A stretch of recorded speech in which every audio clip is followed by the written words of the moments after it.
आज हम चर्चा करेंगे सेवा के विषय में। सेवा के बहुआयाम, सेवा की अनेक प्रकार की विधियां। समूचे संसार का सूक्ष्म अवलोकन करें तो पता चलता है कि वर्तमान समय चारित्रिक पतन तीव्र गति से हो रहा है। मनुष्य अपने कर्मों की निकृष्टता के कारण इतना गिर चुका है कि उसमें अपने अतीत को देख सकने या उसे समझ सकने की क्षमता नहीं रह गई है। वह निरंतर गिरती कला में जाते जाते अशक्य, असहाय, अशांत, आक्रांत सा दिखाई दे रहा है। प्राय सभी लोग शांति, प्रेम, पवित्रता आदि जीवन मूल्यों के अभाव में ही जीवन जी रहे हैं। सृष्टि के प्रारंभ काल में हर आत्मा अपनी अपनी स्वाभाविक पात्रता के अनुसार अपना अभिनय निभाती थी। उसे सेवा की संज्ञा नहीं दी जाती थी। अधिक से अधिक इतना ही समझा जाता था कि यह अमुक अमुक कर्म करना मेरा कर्तव्य है। हर आत्मा अपना अपना कार्य करने में सुखद अनुभव करती थी। वहाँ कोई अभाव या आवश्यकता के कारण सेवा करने या कराने की बात नहीं थी। कर्तव्य, सभ्यता और सदाचार के आधार पर सभी कार्य होते थे। वर्तमान परिप्रेक्ष्य में कर्म का दौर दूसरा है। वर्तमान समय की परिस्थितियां बहुत अलग प्रकार की हैं। अब जबकि चारित्रिक पतन के कारण या वैश्विक परिस्थितियां मनुष्य के मन में सहयोग, सहानुभूति, दया की संवेदनाएं उत्पन्न कर रही हैं, ऐसे समय पर सर्व प्रकार की सेवा करना एक आवश्यकता बन गई है। अब सेवा करना मात्र एक कर्तव्य ही नहीं बल्कि एक ज़रूरत है। सर्व प्रकार से एक दूसरे की सेवा करते करते उन्हें चरित्रवान बनाने की आवश्यकता है। सभी चरित्रवान बने, अपने आप को सभी सशक्त बनाएं, स्वयं को आध्यात्मिक रूप से संपन्न बनाएं। चारित्रिक उत्थान के लिए जहाँ एक और आध्यात्मिक सेवा की प्रथम आवश्यकता है, वहाँ दूसरी ओर स्थूल सेवाओं का भी कम महत्व नहीं है। तात्पर्य यह है कि आज हर प्रकार की सेवा निस्वार्थ सेवा की आवश्यकता है। सेवा का अर्थ है ऐसा कार्य जो सुखकारी हो, सहयोग देने वाला हो और जिसमें किसी भी प्रकार का हिंसा का भाव समाया हुआ ना हो। ऐसा कार्य जो मर्यादा युक्त हो, जीवन व्यवहार के लिए आवश्यक अनिवार्य हो, स्वयं प्रति या अन्यों के प्रति सुख संतोष देने वाला हो। अंतःकरण के शुभ भाव के द्वारा कर्म की गुणवत्ता में वृद्धि होती है। यही कार्य अन्य के प्रति आवश्यकता अनुसार किया गया हो तो निस्वार्थ सेवा कहलाती है। उदार चित्ता का परिणाम होता है निस्वार्थ सेवा। वर्तमान समय सेवा करने और कराने, सहयोग लेने और देने की आवश्यकता तो है ही, किंतु सेवा और सेवाधारी का स्वरूप कैसा होना चाहिए? सेवा के लिए भाव और विवेक दोनों का होना जरूरी है। सेवाधारी के जीवन की धारणाएं कुछ अलग होनी चाहिए। सामान्यतः ऐसा सोचा जाता है कि सामान्य विचार और भाव रखकर सेवा करने से उसका परिणाम भी सामान्य ही होकर रह जाता है। अर्थात जो सेवा हम करते हैं उस सेवा के पीछे जिस तरह की भावनाएं रखते हैं, जिस तरह के विचार रखते हैं, उस तरह की ही वह सेवा रिजल्ट देती है। जिसे कहते हैं अधिक मेहनत करने से बहुत कम प्राप्ति होना, कम मेहनत में अधिक प्राप्ति होना। यह तभी होता है जब हमारी अंतर्भाव की दशा सेवा भाव की होती है। सेवा करने के लिए समय अनुसार अपनी मान्यताओं में परिवर्तन कर देना चाहिए। मान लो अमुक व्यक्ति की आज तक यह मान्यता रही है कि लोगों की या समाज की सेवा करना एक इस तरह से ही है जैसे कुत्ते की पूंछ को सीधा करने का प्रयास करना। समाज को कितना ही सुधारें वह सुधरने वाला नहीं है। यह मान्यता रख करके कोई व्यक्ति आज तक चल रहा है। अब उसे सेवा करनी है तो इस मान्यता को बदलना होगा। उसे यह सोचना होगा कि मुझे अपना कर्तव्य करना है, मुझे अपने श्रेष्ठ कर्मों की पूंजी जमा करनी है, जहाँ तक हो सके मुझे श्रेष्ठ कर्म करते जाना है। श्रेष्ठ कर्म के बीज का फल कभी व्यर्थ नहीं जाता। प्राय ऐसा सोच लिया जाता है कि साधन सुविधाओं की संपन्नता के बिना सेवा करना कहाँ संभव है, लेकिन अपनी इस मान्यता को भी बदलने की आवश्यकता है और एक नई मान्यता बनाने की आवश्यकता है कि स्थूल साधन के कम होने के बावजूद भी सेवा की जा सकती है। यह ठीक है कि आजकल साधनों के द्वारा सेवा बहुत तीव्र गति से हो रही है, लेकिन एक सोचने का पहलू, एक दृष्टिकोण यह भी हो सकता है कि बिना साधनों के भी सेवा हो सकती है। स्थूल के प्रपंच में अगर ज़्यादा न पड़ा जाए और अपने को सूक्ष्म रूप से समर्थ करते चले जाएं, तो साधनों से भी कहीं बढ़कर कई गुना अधिक सेवा करने के योग्य बना जा सकता है। कहने का अर्थ है कि सेवा करने का अंतर्भाव हमारा होना चाहिए। सेवा का विशाल क्षेत्र हमारे सामने है, करने वाला हो और करने वालों के लिए सेवा ही सेवा है, उनका आह्वान तो अदृश्य दिव्य शक्तियां प्रतिपल किया करती हैं। जिनके दिल में सेवा का भाव है, उनके सूक्ष्म प्रकंपन मात्र से ही सेवा होती रहती है, और जो हृदयहीन हैं उनके लिए तो सेवा के द्वार बंद हो जाया करते हैं। यदि हमारे में दृढ़ इच्छा शक्ति एवं मनोबल है तो हमारे द्वारा सेवा होगी ही। भावार्थ यही है कि नकारात्मक मान्यताओं को बदलें। मूल्यों का जीवन में अत्यधिक महत्व होता है। मूल्यों का भावार्थ हमारा यहाँ दैवी गुणों से है। अगर दैवी गुण हैं तो सेवा करने वालों के जीवन में बहुत ही सुखद संतोष प्राप्त होता है। सेवा करने वालों के जीवन में दैवी गुण होने ही चाहिए। कई बार सेवा करने वाले को त्यागवृत्ति भी अपनानी पड़ती है, संसार से कोई मान की आकांक्षा नहीं रखनी पड़ती है। सेवा करने वालों को निर्माण बनकर के रहना होता है और स्वमान के स्वभाव में रहना होता है। सेवा करने वाले सेवाधारी को नम्र ही होना चाहिए। उदारता तो जैसे उसके हृदय कमल में खिले हुए फूल की तरह होनी चाहिए। उसकी भावनाएं निस्वार्थ होनी चाहिए। उसकी निस्वार्थता ही उसकी महानता होनी चाहिए और उसके जीवन में स्फूर्ति उसका जैसे श्वास हो। अब यहाँ हम मनोबल की जो बात कर रहे हैं, मनोबल से हमारा भाव है कि हम अपने भाव जगत को सक्रिय करें। अर्थात हमारी समस्या ही है, अगर हम देखें बहुत गहराई से, हमारी समस्या ही यह रहती है प्राय कि हमने अपने भाव को खो दिया होता है। हमारे अंदर हम अपनी संवेदनाओं को, अपनी भावनाओं को ही जागृत नहीं कर पाते।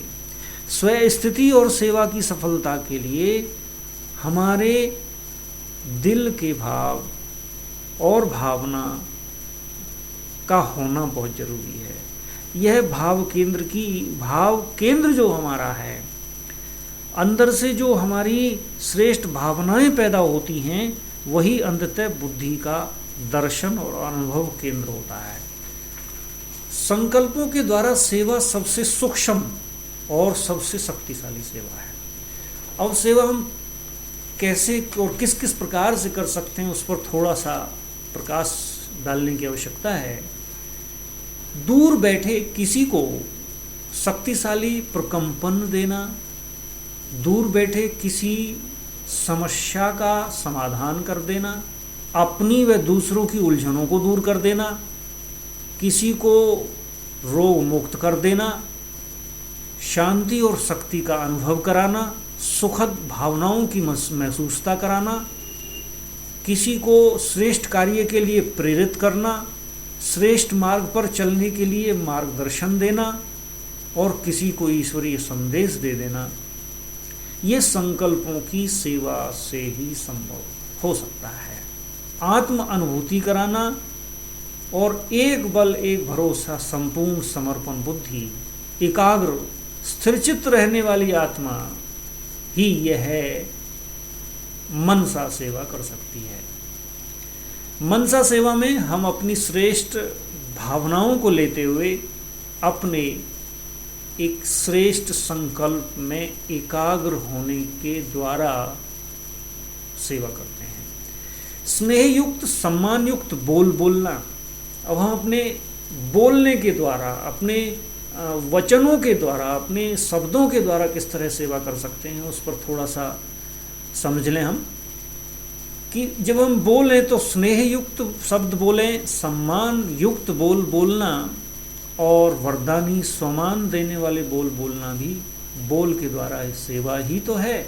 मधुरवाणी से ज्ञान दान करना, ज्ञान के प्रभाव से अनेकों का जीवन परिवर्तन करना, ज्ञान आत्माओं को पवित्रता की राह पर चला देना, पवित्रता की धारणा कराना, अर्थात मान्यताओं में परिवर्तन करना, यह जीवन दान देने की सेवा कितनी बड़ी सेवा है। मितभाषी स्वचिंतन में रहने वाले और विचार सागर मंथन कर सदा समर्थ चिंतन में मगन रहने वाली आत्माएं यह उत्तम सेवा कर सकती हैं। स्थूल इंद्रियों के द्वारा या स्थूल वस्तु सामग्री या धन के द्वारा सेवा का महत्व भी कम नहीं होता। अन्नदान, धन दान या वस्त्र दान या आवश्यक वस्तु सामग्री दान देना यह भी सेवा ही तो है। भौतिक दृष्टि से संपन्नता के साथ ही आध्यात्मिकता का महत्व समझने वाली आत्माएं ही अपनी ऐसी सेवाओं से अनेक गुना प्राप्ति कर सकती हैं और अनेक गुना प्राप्ति करा सकती हैं। हो न हो, सेवा के व्यापक स्वरूप को देखते हुए संतुलित जीवन के बारे में अवश्य विचार करना चाहिए। अनेक प्रकार की सेवा करते रहें, किंतु स्वयं की आंतरिक उन्नति का ध्यान हमें रखना ही चाहिए। अन्यथा चाहे कितनी ही सेवा करके यह समझते रहें कि हमने बहुत सेवा की है, किंतु अंधतोगत्वा एक प्रायश्चित का भाव अवश्य रह जाएगा कि हमने अपने आत्म उत्थान के लिए कुछ पुरुषार्थ नहीं किया। सेवा करने से हमारा शारीरिक और मानसिक स्वास्थ्य अच्छा रहता है, ऐसा लाखों लोगों का अनुभव है। अमेरिका के एक सर्वेक्षण के अनुसार एक वृद्धाश्रम में कुछ वृद्ध लोग बैठकर गप्पे मारते थे, किंतु जो लोग यथाशक्ति सेवा में लगे रहते थे उनका मानसिक और शारीरिक स्वास्थ्य उन गपोड़ियों से अधिक अच्छा था। उनका जब मेडिकल जांच कराया गया तो देखा गया कि उनकी रिपोर्ट सबसे अच्छी थी जो कुछ ना कुछ सेवा में लगे रहते थे। उनकी रिपोर्ट बहुत ज़्यादा खराब थी जो केवल गप्पे मारते थे और सेवा में जिनकी कोई रुचि नहीं। अमेरिका में 2700 लोगों पर लगातार 10 वर्षों तक शोध कार्य किया गया। उसका परिणाम निकला कि जो लोग किसी न किसी स्वयंसेवी संस्था अथवा स्वैच्छिक सेवा कार्य से जुड़े हुए थे, उनकी मृत्यु दर उन लोगों की तुलना में बहुत कम थी जो प्रवृत्तिहीन थे, अर्थात जो कहीं किसी भी स्वयंसेवी संस्था या वॉलंटरी सेवा में जुड़े हुए नहीं थे। रीडर डाइजेस्ट के उद्धत कुछ संस्मरण उल्लेखनीय समझेंगे हम यहाँ। अमेरिका के वैज्ञानिक डॉक्टर रॉबर्ट और डॉक्टर डेविड का कहना है कि अभी ऐसा लगता है कि बिना दूसरे मनुष्यों की सेवा किए, संबंधों और सहयोग के बिना मस्तिष्क की रक्षा करना या मस्तिष्क की रक्षा का कार्य कर ही नहीं सकते।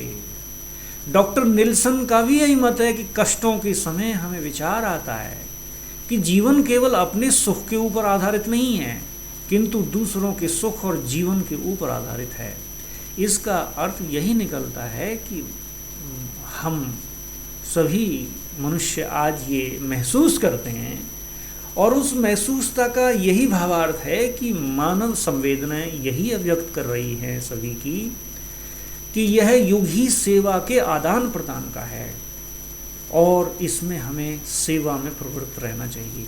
यह कलयुग की यथार्थ स्थिति का बयान करती है।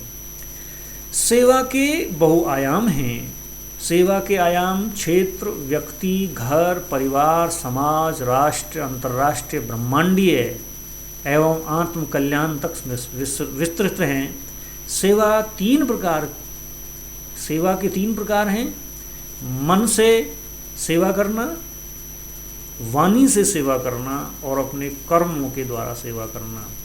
हम अपने मन के द्वारा भी सेवा करते चलें, शुभ भावनाओं और शुभकामनाओं के द्वारा, शुभ संकल्पों के द्वारा श्रेष्ठ वाइब्रेशंस भी फैलाते चलें, अपनी वाणी के द्वारा भी सेवा करते चलें और कर्मों से भी निस्वार्थ सेवा करते चलें। लौकिक और अलौकिक दोनों प्रकार की सेवा करें।